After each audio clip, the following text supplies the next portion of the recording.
Yo, yo. Is Michael here?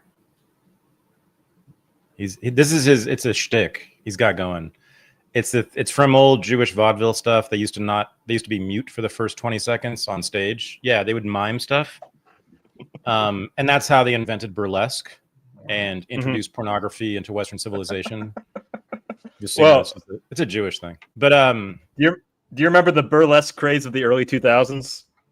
Yes, I had a couple students I was a professor at the time. A couple of students who were in it, who were performers. Yes.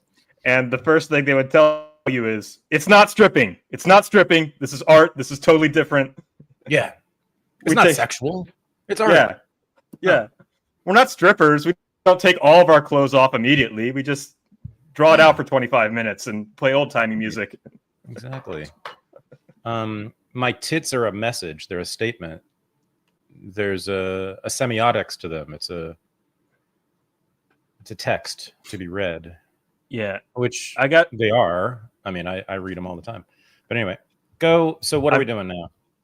I've got to get my Rumblers over to YouTube and X. Yeah, Rumble has blown up apparently. Did Rumble experience a nuclear event because they're not responding? No. I think this is different. This is because this was from the link that we made for last night. I think the link for the server got swapped up, so I just have to tell the but they also have their own native whatchamacallit. They have their own native studio that's had some promise but some problems too. But so while you're doing that, while you're doing that, I will make the announcement that makes me very happy, but it'll make some people unhappy. I'm happy that they're unhappy in this case. Icarus Fest is completely, totally, officially sold out.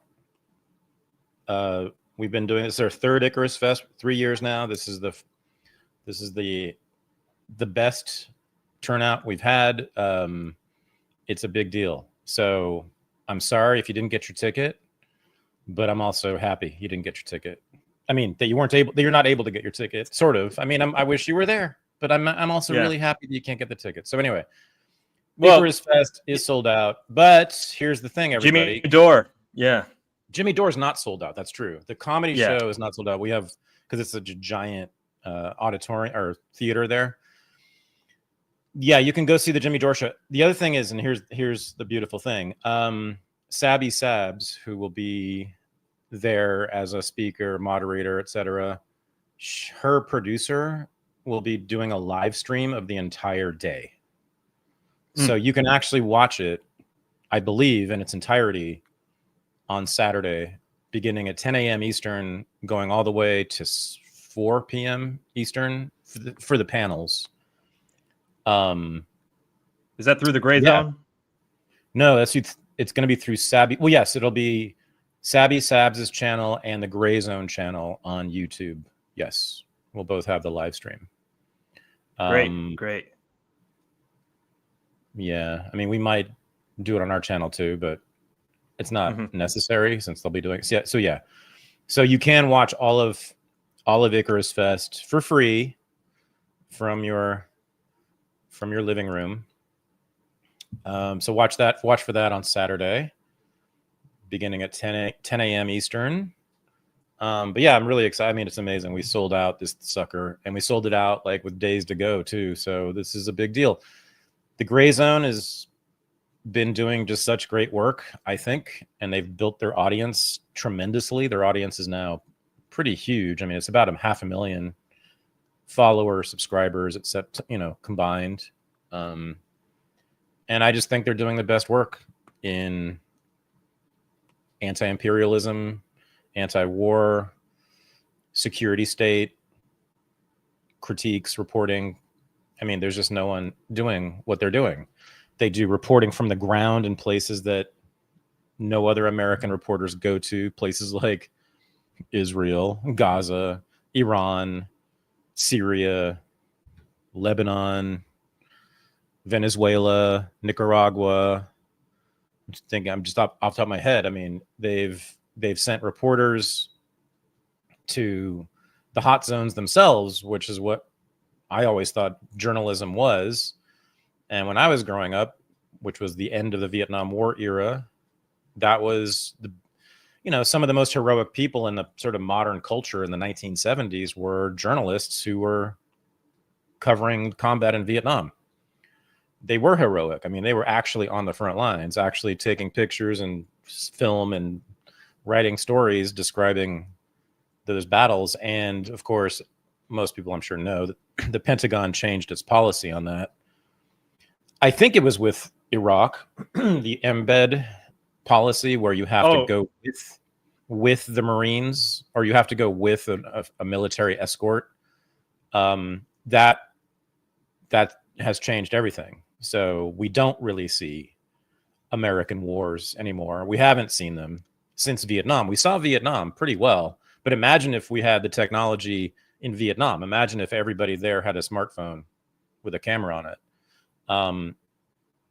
The Pentagon got wise really fast with that, because that, of course, was a constant source of trouble for them from 1965 all the way to the end of the war. People saw what they were doing and didn't like it. But now, to go see any war run by America, you have to go with a military escort, which means it's a propaganda tour. So, and that's, by the way, what happens in Gaza. The IDF does allow journalists in, but only when they're escorting them. People like Douglas Murray and like the Fox News, whoever correspondent, but they're going in an IDF vehicle, constantly surrounded by IDF soldiers, and shown what the IDF wants them to see and kept from seeing things the IDF doesn't want them to see. So anyway, the gray zone, Max Blumenthal, Aaron Mate, Jeremy Lafredo, Jeremy's their youngest and newest reporter, but Jeremy's already been to Israel, the West Bank, Lebanon, Russia, I believe Eastern Ukraine. Wyatt Reed, who's going to be there too, he's the editor at the Gray Zone. He spent a month in the Donbass at the beginning of the war, reporting directly from where it was happening. No other American journalist was doing this. Nobody. Max himself, Blumenthal, just last month, I think it was spent an entire week in Iran and did a whole host of reporting from Iran and showed a lot of what the society in Iran actually looks like and feels like and sounds like. And it's really different than what we're told. Aaron Mate, of course, has done like pretty heroic work on Russiagate. I don't think there's no journalist more important than Aaron Mate on exposing Russiagate. And then on Syria, the Syrian civil war, the Syrian war, dirty war, Aaron is the one who showed that the alleged chemical bombings by Assad were actually most likely done by Western-backed they're called the White Helmets, Western-backed forces, militias, groups there. And that's still being contested, but Aaron has testified before the United Nations on this. And I mean, I've gone pretty much all the way through his reporting on this, and I've also read a lot of his opponents, and I have no doubt that he's right. And that's true for so far everything I've seen in the Gray Zone. I mean, it's the most important work that anyone can do. I mean, they are exposing what we call the American empire for what it is, and further eroding the kind of automatic support that Americans have for it. No one does it better than the Gray Zone. That's why we're devoting all of Icarus Festival this year to a celebration of the Gray Zone, because that's as important as we think it is. So, yeah. Sorry, you brought up the Russia. One more. Oh, you brought up the Russiagate reporting. Yeah, and yeah. I just still can't believe that the New York Times got 2 Pulitzers for their completely innuendo CIA-fed Russiagate reporting. And fantasizing. It was it was an extended fantasy by the liberal media. You know, they wanted Trump to be, what was it? Pissing on hookers in a Russian hotel room. Yeah. Yeah. As I said, I think last week recently, like another sexual innuendo moral panic, another sexual. You know, like people in Europe don't freak out every time sex comes up. They're able to maintain their rationality, you know, when there's some topic that, you know, involves sex or sexuality. They can do it, especially the French. They're great at it. You know, they can talk about just about anything. Americans melt down. The brains just evaporate when the talk moves to sexuality or sex, and especially when it moves to sort of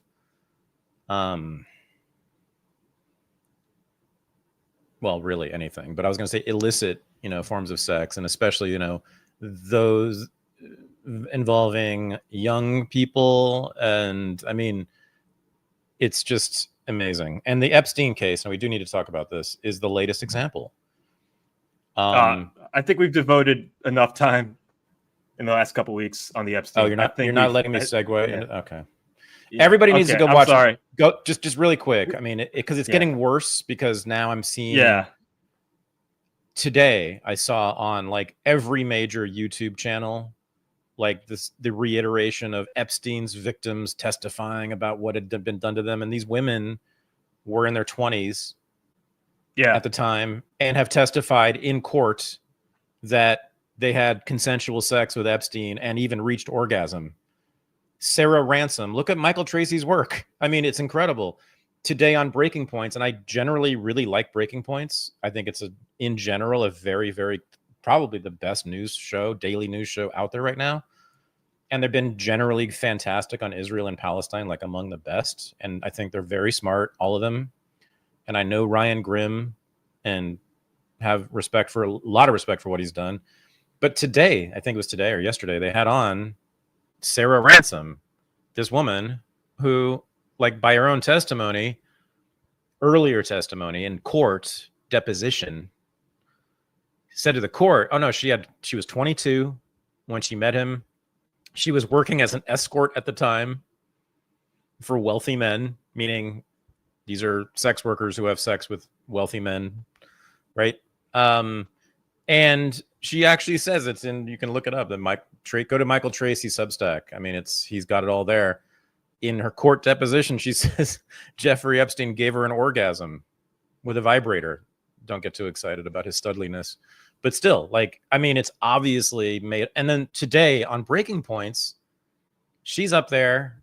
I think it's a video from another show, but they show the video of her saying how she was horrifically raped by Jeffrey Epstein. Ghislaine Maxwell assisted this by leading her by the arm to the room where Jeffrey Epstein was going to rape her. She then says she couldn't walk normally for days afterward because it was so violent, the rape. And by the way, that just almost never happens. Like, I don't, but so Tracy is the one who, sorry for the joke, but that's an Ariana Grande song.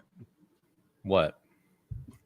Not being able to walk. The song Side to Side is about not being able to walk after a night of sex. Yeah. Well, that means you're really terrible at fucking. In 2014. If you do that to, you're really bad at fucking if you do that to a woman. So I'm just saying. So, and then Virginia Giuffre, who is the main principal and primary source of the claim that there was a pedophile, sex ring. I know I'm doing it again. Sex trafficking ring. Tracy has shown. We knew this already. She's, as he says, a serial fabulist. She has made shit up about famous men, and she got paid for it. When she died or killed herself recently, she did so in a mansion in Australia that she bought with Prince Andrew's money. There is zero evidence that anything illicit or illegal at all happened with Virginia Giuffre. She too, guess what, guys? She was over 18 throughout her relationship with Epstein. Anyway, everybody go watch Michael Tracy talk about this. Read his stuff on Substack. If you're a subscriber to my Substack, you can watch what I think is the best interview with Tracy, even though he gets very difficult with me. And you will see that it is absurd in all these media outlets who I otherwise respect, like Breaking Points, but most of them have been doing this. The ones that are kind of on our side on these things, I mean, even the gray zone a little bit, they all buy the narrative that it was a pedophile sex ring run by Jeffrey Epstein when it absolutely was not, or at least there is zero evidence for that. And there's a lot of counter evidence. So, and again, what Tracy's doing is he's not defending pedophilia. He's saying there was no pedophilia happening. That's all, that there were no underage girls having sex with anybody, and there was no trafficking in the way that people think about it. So anyway, let's move on. Sorry. Yeah. We don't have a ton of time. Right. Especially now. Yeah. Do you want to talk Putin and the EU delegations? Or man. God. Yeah, the Alaska summit. God. Were there any takeaways that you had from that summit and then the following summit at the White House with all of the European leaders and Zelensky and Trump? First of all, I think the Alaska summit showed that Russia and the United States are culturally natural allies and should be seen as natural allies. You had, like, we're both basically giant empires that instinctively are isolationist, that come from culturally Christian backgrounds, that have pretty like similar goals geopolitically, and should not have enmity towards each other. Like, there really is no reason for us to have enmity against each other. And it was beautiful. This was the first time I've seen a leader, a modern head of state, really ever make the sign of a cross. But he made the sign of the cross as he was saluting the graves of fallen Soviet soldiers that flew planes to fight the Nazis in World War II. He laid flowers at their graves. He met the Orthodox bishop and received something related to St. Herman of Alaska. And the Orthodox bishop in Alaska has nothing to do with the Russian Orthodox Church. He's a completely independent entity. This isn't a state thing happening. This is him meeting somebody completely sovereign in the United States. And the chumminess between the president, I think the flattery between Trump and Putin shows that they're on negotiating terms. And yeah, that they want something peace out of this. What'd you take from the Alaska summit? Just the Alaska summit. So some people are calling it historic. And when I say some people, I mean people on, again, our side, like, you know, broadly speaking, the anti-imperialist, anti-war world. It is historic. Yeah. Real quick, in the sense. Go ahead. That's the first time that they've met. Like, we had a whole administration that had zero communication. The Biden administration had zero communication. Now Putin's taking a plane to our soil and shaking hands. Right. Yeah. I mean, Joseph Biden and whoever helped him make the decision to not have any diplomatic relations with Russia at all for 4 solid years, I would try them for war crimes. That's because they were endangering the entire planet by taking that policy of not speaking to the other country, the other nuclear superpower country, the 2 countries that can kill everybody in an instant, that had tensions in multiple regions across the globe. Throughout the Cold War, I don't think, I could be wrong, I don't think there was ever a time, ever, when the United States stopped talking to the Soviets entirely. In fact, I mean, I know this because my stepfather grew up partly in the embassy in Moscow. His dad was a diplomat. I mean, they had an active embassy in Moscow, I believe, throughout the Cold War. Someone can check me on this, but I mean, yeah, my stepfather grew up partly in Moscow in the 1950s and 60s. So yeah, they were always talking. The diplomats were always talking to each other. But even at the higher levels, they were talking during the Cuban Missile Crisis, right? Famously, Kennedy and Bobby and Jack were both on the phone doing what's it called? The original telegram. No, what was it called? They were doing, anyway, constantly in communication with Khrushchev and all the Soviet leaders. So to cut off communication, it's like, I don't know, it's like tantamount to what? It's like one city not talking to the police department and the next city over, except much worse. I mean, it's something like that, right? It was an incredible thing that they did by cutting off communications. And it was the only reason they did it was to demonstrate how badass they were against Russia. What militaristic hawks they are against Russia, for no good reason at all, because of course Russia constitutes exactly zero threat to any of us in any way, shape, or form, except they want to sell us their fucking gas and oil, and caviar and vodka. And I like all those things. And why don't we just do that? We do that because it's weird, man. And I'm sorry, but like Glenn Deaston. Go ahead. Yeah, real quick. I just want to emphasize that point, in that the people we were communicating with at that time was Joseph Stalin. Like, we had open communications with Joseph Stalin and not Vladimir Putin. Like, well, right. We did the war with Stalin. We did the war with Joseph Stalin. I mean, and then we were in constant communication with Khrushchev, who was no schoolgirl, and then Brezhnev and all of them. I mean, there was nonstop talking to the Soviets throughout the Cold War. But no, Biden comes along. Putin's such an evil monster, which, again, everybody, please, next time you hear the word Skripal, Skripal, look it up. Go research it. You'll see. It is highly unlikely that Putin had anything to do with it. These are one of the so-called poisoning assassination attempts by Putin that are, allegedly, like, this is what he does across Europe. He's been killing people with poison. I have yet to find any one of these cases that has any evidence pointing at all to Putin. In fact, most of them point to MI6 or gangsters or rivals, like business rivals. Putin has no reason. This is the thing, everybody. He has no motivation to assassinate, people like Navalny, who died of what was it? He had a bad heart or something in prison. He clearly died of natural causes in prison, but people still talk about him being assassinated by Putin. It's like, what? It's amazing. I do strongly recommend two things to everybody. Read Glenn Deason's book, Russophobia. I had Glenn on the show like a year ago, I think, maybe a year and a half ago, maybe longer. Anyway, to talk about it, and you can get it online. I think it's not terribly expensive. It shows the whole history of Western elites, American and European, especially British, but European and American elites for hundreds of years now, having this weird, I shouldn't use that word, having this difficult to explain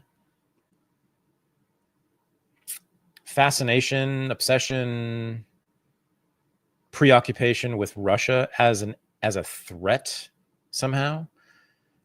And this could be, I mean, I'm sure some historians done this. It's probably traced back to the Napoleonic Wars in the early 19th century and like discourse about Russia being sort of like inherently warlike.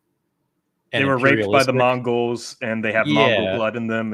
Everybody's been accused of this at some point. The Russians got it in the 19th century. So, I mean, and then it carried over into the Soviet period when they became known. People sort of automatically assume, sort of like Hamas, right? Oh my God, they want to kill everybody. The Soviets want to invade everywhere and kill everybody and conquer everybody, and they're just the devil. Not true. They were terrible, but they were incapable of conquering most of the world. Anyway, so that's where we are.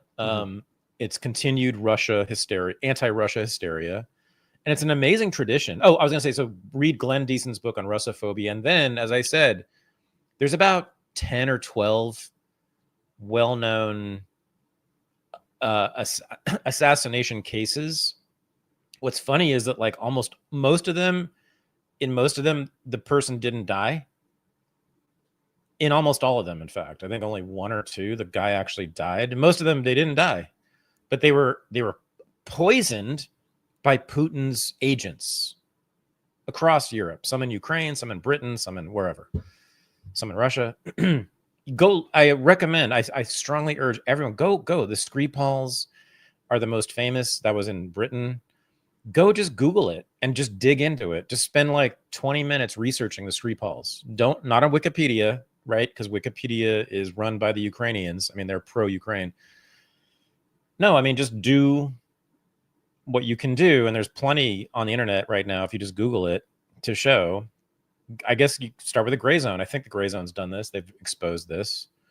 It's ridiculous. It's the most ridiculous setup, blackmail attempt, or framing attempt I've ever seen. It's kind of like the Steele dossier. MI6 is really juvenile in the way that they try to like frame political leaders they don't like Trump or Putin. And this is one example. Go, everybody. So the Russophobia book by Glenn Deason shows the whole history of the irrational fear and hatred of Russia by Western elites.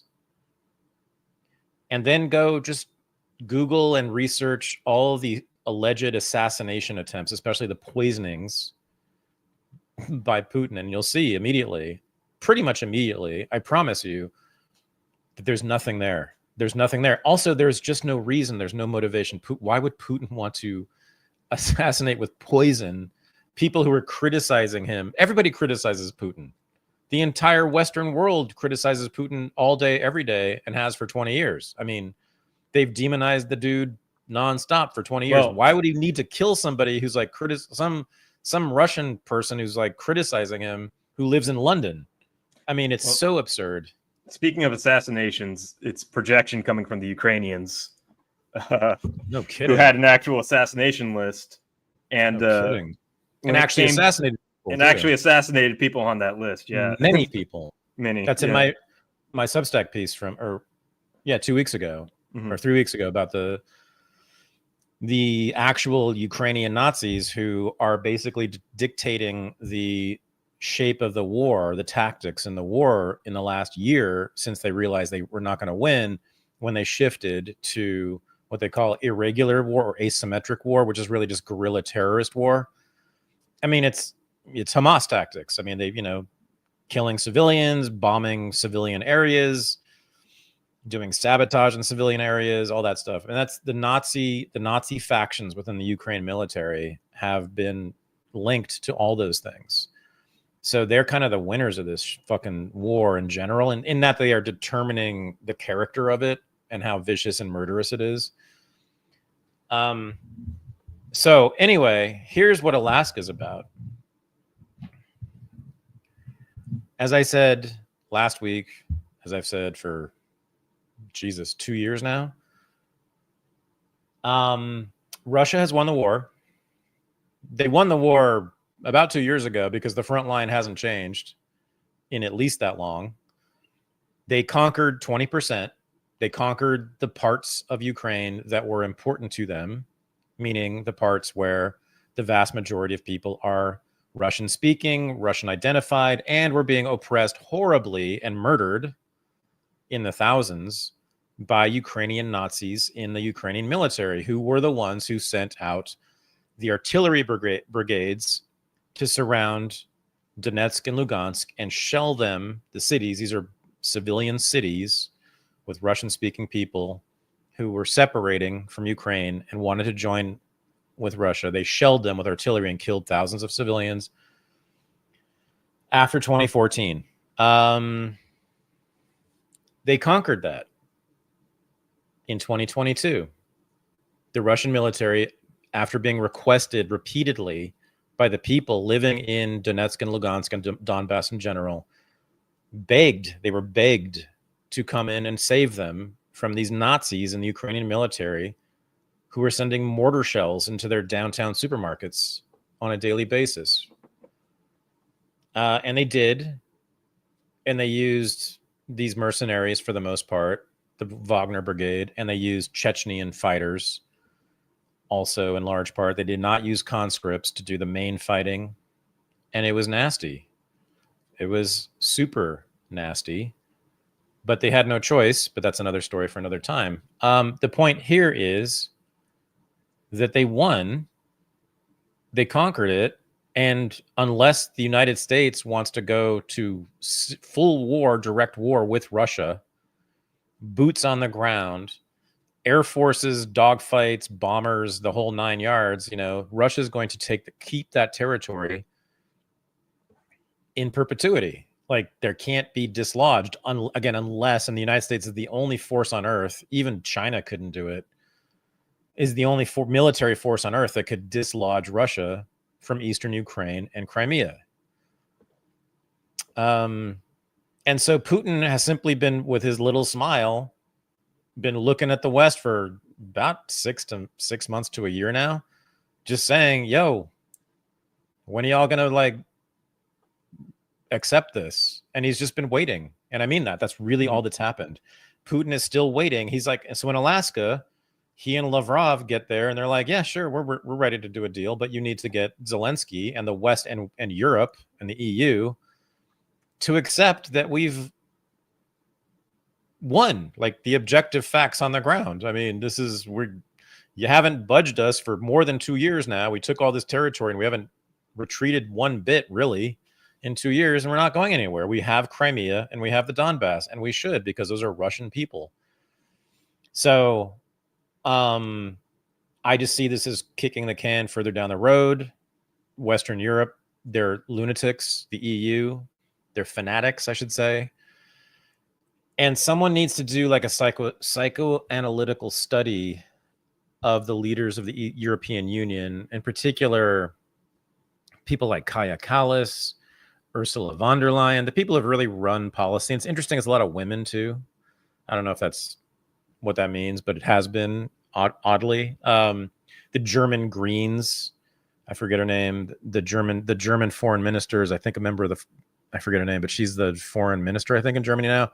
Like, fanatical imperialist hawk, want war with Russia for eternity. It's an amazing thing because Russia has never done anything to these people and poses really no threat whatsoever to anyone living in Western Europe, even in Eastern Europe. No chance that Russia will do anything to you ever, or at least in the foreseeable future. I mean, they have no desire to invade Poland, and they have no ability to invade Poland. They just can't do it. They don't want to do it. And why would they want to do it?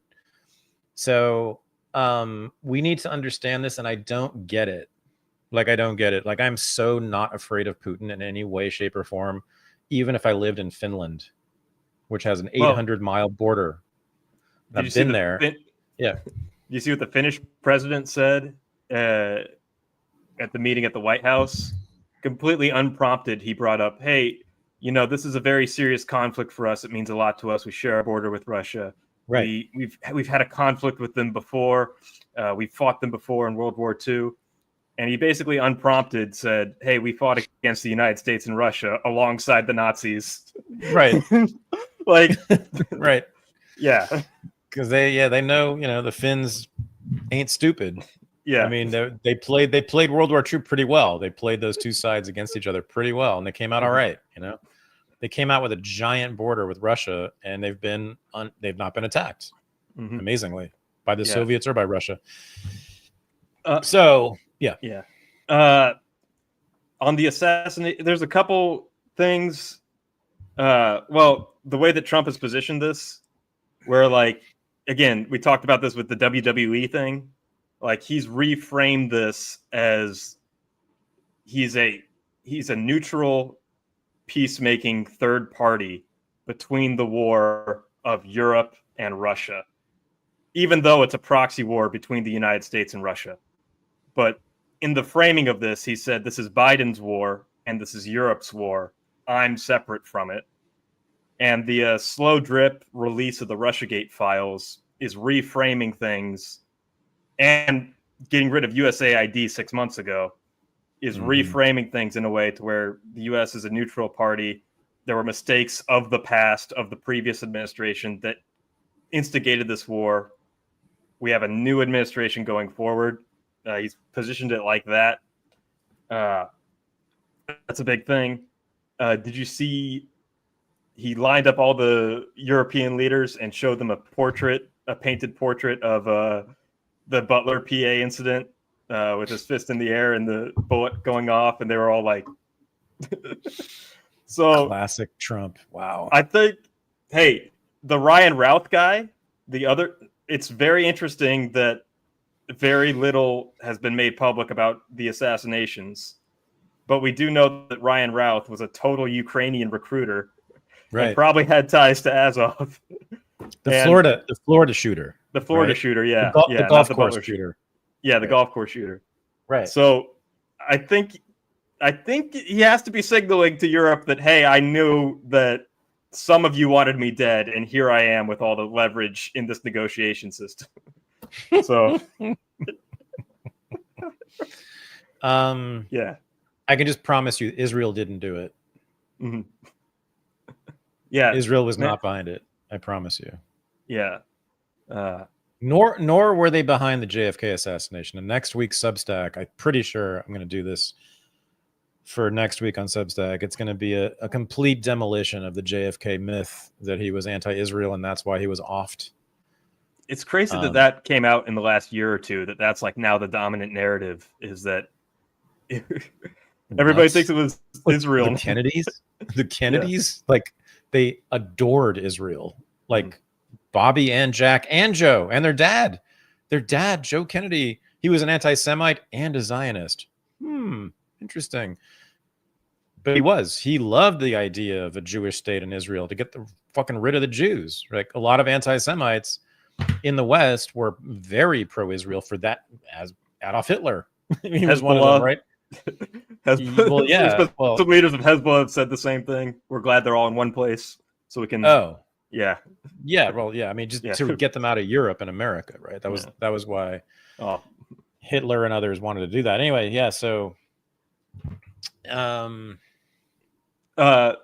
got 15 minutes. Might go a little late, but the pivot. These next two issues I think are related to each other. I think this is Trump going full Bukele. This is the Bukeleization of Trump. The warships on the coast of Venezuela and deploying the National Guard in D.C. Going to war against the cartels and going to war against unsafe cities and making the streets clean by military force. It's like the 1920s up in here. So the 1920s and early 1930s, but basically the 20s, was when the U.S. Marines were all up in Central America. And one of the better books about that is actually written by, believe it or not, by, what's his face, the huge, horrendous neocon, Max Boot, called Small Wars, I think it is. It's just like a chronicling of all the invasions and wars led by the United States in Central America in the 1920s and early 30s. I mean, the United States invaded Nicaragua, I don't know, something like a dozen times in a decade. And that's what this reminds me of. We also had, during that period, quite a bit of anti-communist hysteria, some of which was legitimate and understandable. But it's reminding me, this Trump stuff with Venezuela is reminding me increasingly of the 20s. Scott Adams and, well, a number of people, there's the obvious thing that once one war ends, the war state needs another war. The war has to be happening in perpetuity. So you can't end a war without starting another war. That's one theory. And then Scott Adams is saying this is a diversion so the neocons will feel like they're being fed while the Ukraine war gets shut down. That's one angle of analysis here. No, yeah, it's dumb. It's dumb. Too surface, too dumb. Yeah, the whole it's all about economics. No, people don't understand. The United States has invaded and conquered and bombed places across the world for decades and decades now. In many cases, not all, in fact, not even most, in many cases, some cases, it was in pursuit of material resources. for sure. Like famously, the oil in the Middle East was certainly a part of their decision making about whether to go to war in the Middle East. But that was always in the service of something else. It was never just to get rich. Dick Cheney divested 100% from Halliburton before the Iraq War started. And Dick Cheney made no money on the Iraq War. In fact, probably lost money in the long run. It's ideology, guys. Yeah. These people believe this shit. They believe this shit. They believe that the United States is obligated by God to uplift the rest of the world. In this particular instance, almost all of them have believed that. Even George Bush and Dick Cheney, and not Donald Trump. He's the first one who doesn't believe that. But until now, they all have. Well, all of them. Yeah. I was going to say Lady Bird Johnson and Lyndon Johnson did get rich off of Vietnam. It's kind of like an exception. How? Wait, what? Oh, I think didn't Lady Bird have a ton of investments in some defense contractor right before the Vietnam War? Oh, yeah. No, I'm pretty sure. I did not know that. Yeah. Hot. That's sexy. Yeah. But the going to war against the cartels here. Yeah. So there's the Alex Jones angle that this has to do with Dominion voting machines a little bit. They're getting 2020 vibes, right? Was that when we were obsessed with it? Yeah. If everybody remembers that, there was an attempt to bribe off Marco Rubio. There was a Florida representative in 2017 that got tons of bribes from Venezuela to try to get access to Marco Rubio. I forget the guy's name. And yeah, they're targeting this nexus of the cartels, Venezuela and Maduro. They haven't explicitly said Mexico yet, but all of the MAGA people I see are like, why are you invading Venezuela? Mexico's the bigger threat. And we're not invading Venezuela yet. We're doing something short of a sanction here. And then China, and then to go after China. The thing is, China brings the fentanyl into Venezuela, which gets shipped to Mexico, which comes into the United States.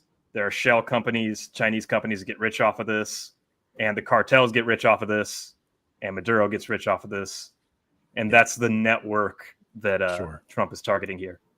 Sure. Yeah. Mm-hmm. Yeah, it's the stupidest shit ever. I mean, it's so dumb. So you could do all that. You could have wars across South America and North America, which is what the war on drugs has been. And Trump apparently wants to escalate. You could do all that. I mean, yeah. And we've been doing it for a while, but fuck it. Hell yeah. Send whoever, 82nd Airborne or the Marines or Special Forces, I guess, into Sinaloa and shoot some cartel guys in the mountains in Sinaloa. And you could do that in Venezuela, wherever they're making drug, go. Yeah, man. I mean, it's unbelievable. Or you could legalize drugs. You could legalize them in the United States. And if the United States were to do that, Mexico would follow suit. Colombia, Venezuela would follow suit.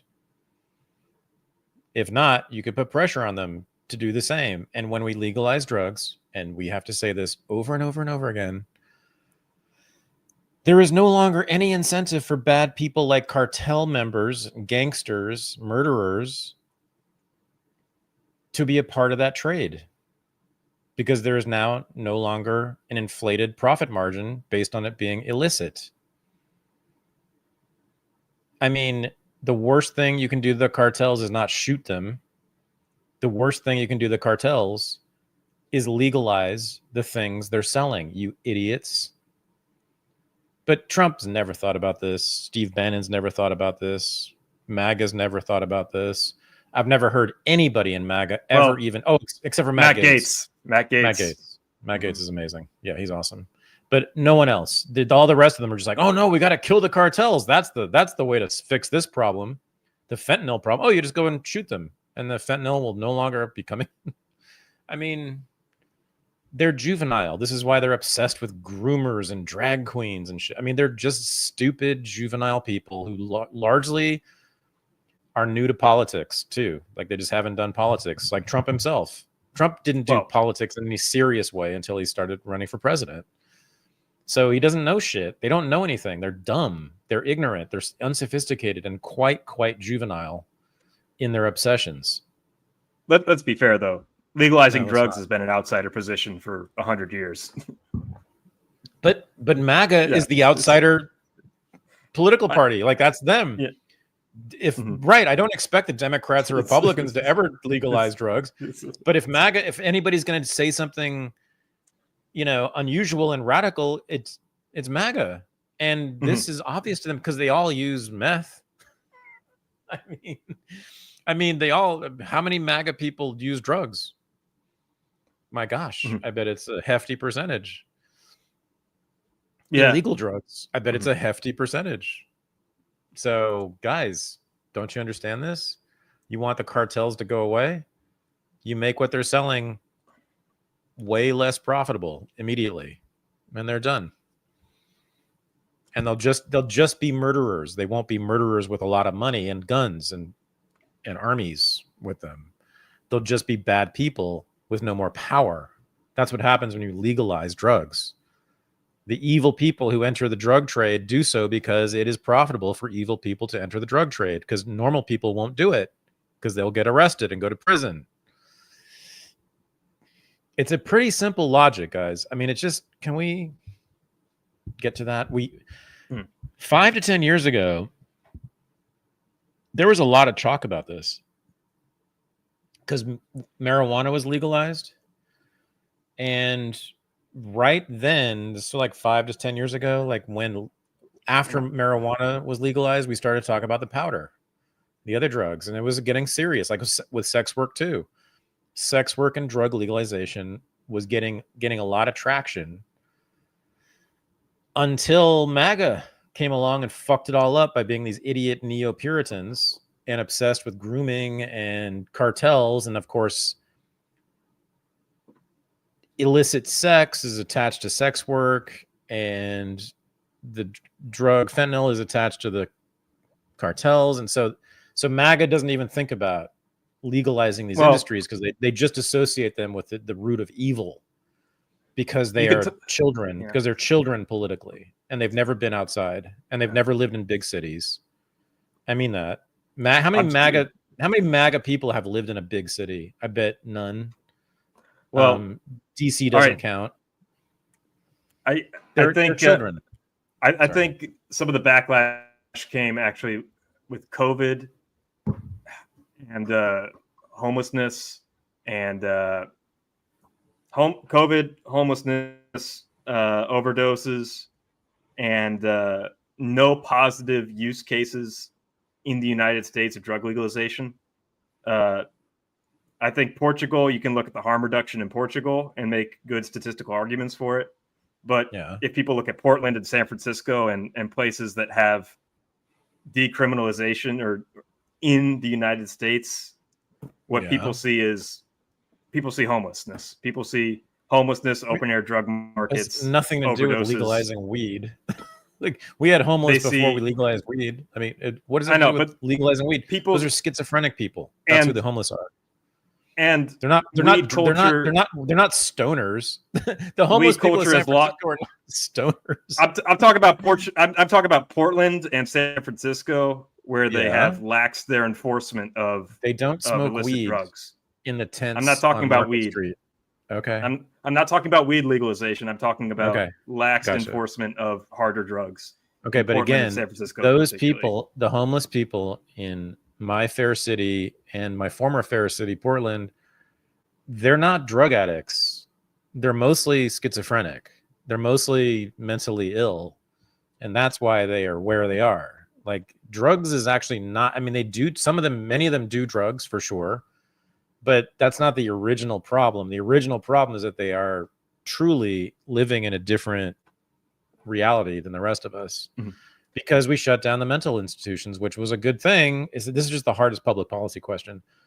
We shut down the mental institutions and we stopped forcibly placing people by court order in mental institutions, right, in the 1970s and 80s. And so ever since then, the only way we've had to deal with the schizophrenics has been this, which is to not deal with them, which is just to let them be. And so what they end up doing is living on the street because they live in an alternate reality and they speak to people who don't exist in our world, and etc. So that's the issue, and it's a really incredible, to me it's the hardest public policy question. But that's really what's going on there. It's not about drugs. It's about how to deal with people who are seriously mentally ill, and it's a very difficult question.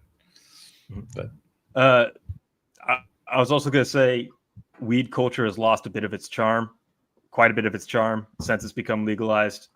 Sure. Yeah, but you talk about big cities. Yeah. Big cities. Yeah. So you've got the other Bukele policy of locking up violent criminals. The National Guard has been deployed in Washington, D.C. No murders in 7 days straight. Which is a record for DC in recent years. And citizens of DC are reporting that they can safely walk the streets at night again. I think this is something that is going to skyrocket Trump's popularity in cities. If he can do this to as many cities as possible. Oh, wow. Yeah. You're saying he's going to get the black vote from this. Yeah, that's what I've seen on the ground. I've seen a lot of working class black people from DC. Yeah, talk about I can see that. The safest, cleanest. I've lived here for years. I don't have to worry about my car getting jacked anymore. I can leave stuff in my car for the first time in a decade. And again, Bukele is the most popular leader in the world amongst his own citizens, purely for making the streets safe again by just going full force with the military on them. Sure. Yeah. No, I mean, there are many historical examples of the majority of people in a society favoring authoritarian crackdowns that destroy any idea of civil liberties and civil rights in exchange for security. I get it. What about, I mean, the rights of the people who have not been murdered in the past week for the first time? Like, yeah. No, I know. That's a protection of civil liberties in some sense. I lived through one of those moments, which was New York City in the 1990s. When I got there in 1991, it was, you couldn't ride the subway without fearing a murder. I mean, every night it was like an ordeal. And Giuliani comes along in whatever, 93, 94, and then like locks up everybody. He just arrests and imprisons every gang member, every known criminal in the entire city. That's not really an exaggeration. And by the late 90s, it was the safest city in the United States, and it still is. And there are cameras everywhere in New York City. In Manhattan, you cannot commit a crime. You can't get away with it. You can commit a crime. You will not get away. You will be known globally on video within 5 seconds if you commit a crime in Manhattan. Like it's a very authoritarian Orwellian place now that Giuliani instituted. But I never once, after the 90s, and I was there for another like 10 years after that, I never once thought about crime. I would ride the subway in the middle of the night, never thought about it, never got mugged, nothing ever happened to me. Nothing ever happened to anyone I knew, even. Like it was just, there was basically almost no crime, at least in like central New York City. Because that was stop and frisk. So it was very authoritarian what Giuliani did. He had SWAT teams go into apartment buildings and just arrest everybody and send everybody to Attica. Helicopters. I mean, they were coming down on ropes from helicopters in Manhattan back then. It was crazy. And they just arrested thousands and thousands of people. And probably some of them were innocent and went to prison anyway. So, just like in El Salvador, I mean, that's what you get. It's a choice, right? Freedom versus security. It's the oldest question in politics. What do you want? There's always a balance there. There's always a tension between the two, freedom and security. And, people in El Salvador, for very understandable reasons, have chosen security recently over freedom. They might choose freedom later. And Americans go back and forth because Americans don't know what the fuck they're thinking. Sometimes, oh yeah, man, we got to kill all the criminals and put them all in prison because we need to walk the streets safely. They love security. And then the next day they're asking America about freedom. Like, oh, hell yeah, I want to be able to do what I want to do. Because that's America, man. You can do whatever you want in this country. They get very confused. But that's the tension. And it's not like no one has the right answer. It really just comes down to preferences and values. I mean, I have lived in inner city places with high murder rates and a high degree of freedom, like East Oakland. Yeah, you could drive on the sidewalk in East Oakland and nobody will stop you. Yeah, and I've lived in the opposite. Like now, like I've lived in suburbs where there's like no crime and it's boring as shit, and it's like everybody does the same thing and it's totally conformist and uniform, and all the teenagers look exactly the same and all the people wear the same clothes, and it's just, but there's like zero crime. None. You could steal expensive Apple devices with GPS tracking devices in them, and the police will say, "We're not going to get in a shootout with these guys. You're out of luck." Right. Right. So that's what's going on. I mean, there's just, I think in El Salvador and to some extent within MAGA in the United States and in DC to some extent, among the population in DC to some extent, they're making a choice generally right now for security. And they're not as interested in freedom. They're more interested in getting rid of the people who are a little too free, and who are criminals. Yeah. Right. But we're talking about the freedom to carjack here. I know. That's what I mean. Yeah. No, I get it. No, I totally understand it. And as someone, again, who's lived in big cities most of my life and have lived in many sketchy neighborhoods, I totally get it. It's awful. It's horrible to live in a place where you're afraid of physical violence or getting robbed. I mean, it is terrible. Mm-hmm. So that said, if you want freedom, move out of a city, move to the most remote place possible. Like, the population density requires some sort of authoritarian state for order. Well, so there's freedom and then there's opportunity. Mm-hmm. So there's a freedom where that's the lack of restrictions, and that's the kind of freedom you're talking about that you would find in a place like Idaho, right? But then there's opportunities, which you just don't get in Idaho at all. There's nothing there. There's just mountains, beautiful mountains and rivers and shit. But there's nothing to do. You have to make everything on your own from scratch. Yeah. New York City has all sorts of restrictions on your freedom, but has opportunities every 5 inches. You'll find an opportunity because there's people doing stuff all around you that is productive and interesting and important and remunerative and all the rest of it. So, I mean, again, these are choices, and there's no right choice. There's just about what your values are. But living in Idaho on your own, I get it for a while, but I don't know, do you really want to do that like every year all the time and there's nothing to do there? So we're done. Yeah. After show? Are we doing an after show? Yeah. And then we're going to Rutherford for Icarus. You're driving tonight, aren't you? Correct. Yeah. Wow. Jesus. All right, Michael Weimer. Yeah, man, we're going to do the after show. It is happening right now. If you are a patron on Patreon, or what I recommend is becoming a paid subscriber on Substack. There it is. Same price for either one. You get on Substack, you get a lot more. You get the after show, but you get all my writings on Substack. You get the Unregistered podcast, which is now on Substack. Yeah, most of what I do is on Substack. So now it's the same exact price. So I recommend if you want to hang out in the after show and hang out with us, and either you can watch or you can come and hang out and talk, whatever. I recommend becoming a Substack subscriber, because you just get way more for it. So, and we'll be transferring everybody. I keep saying this, but it's true.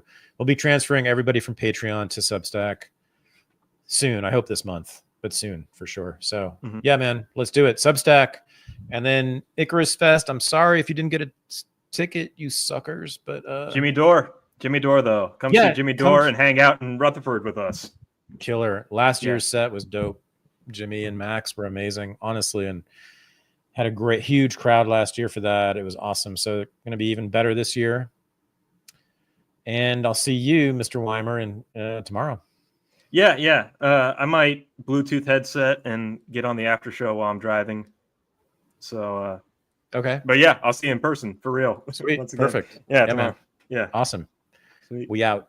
Peace. We out. Peace.